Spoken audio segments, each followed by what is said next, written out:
നേതൃത്വത്തിന്റെ മുന്നറിയിപ്പിന് വഴങ്ങാതെ തളിപ്പറമ്പിൽ കോൺഗ്രസ് വിമതൻ കൊയ്യം ജനാർദ്ദനൻ മത്സരത്തിന്. ജനാർദ്ദനന് ടെലിവിഷൻ ചിഹ്നമാണ് അനുവദിച്ചിരിക്കുന്നത്. വിവരങ്ങൾ നൽകാനായി മിഥുൻ പിള്ള ചേരുന്നുണ്ട്. മിഥുൻ, വിശദാംശങ്ങൾ.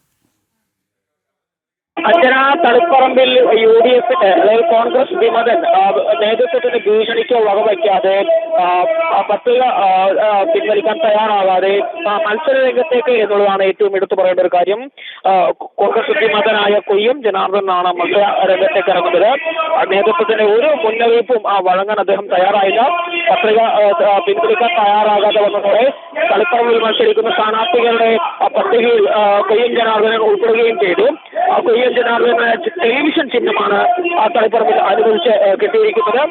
അതേപോലെ തന്നെ തളിപ്പറമ്പിൽ UDF പിന്തുണക്കുന്ന സ്വതന്ത്ര സ്ഥാനാർത്ഥിയായ TK ഗോവിന്ദന് ഗ്യാസ് സിലിണ്ടർ ചിഹ്നമാണ് ഈ ഒരു തെരഞ്ഞെടുപ്പിൽ അനുവദിച്ചിരിക്കുന്നത്. ഏതായാലും കോൺഗ്രസിനെ സംബന്ധിച്ച് കോൺഗ്രസ് നേതൃത്വത്തിന്റെ ഈ ഒരു നിലപാടിൽ പ്രതിഷേധിച്ചുകൊണ്ട്, അതായത് CPM-കാരനായ ഒരാളെ പിന്താങ്ങാനുള്ള നിലപാട് പ്രതിഷേധിച്ചുകൊണ്ട് കോൺഗ്രസുകാരനായ കൊയ്യം ജനാർദ്ദനൻ കൂടി ഇത്തവണ മത്സര രംഗത്തുണ്ടാകുമെന്ന കാര്യം തീരുമാനമായി കഴിഞ്ഞിരിക്കുന്നു. അഞ്ജന.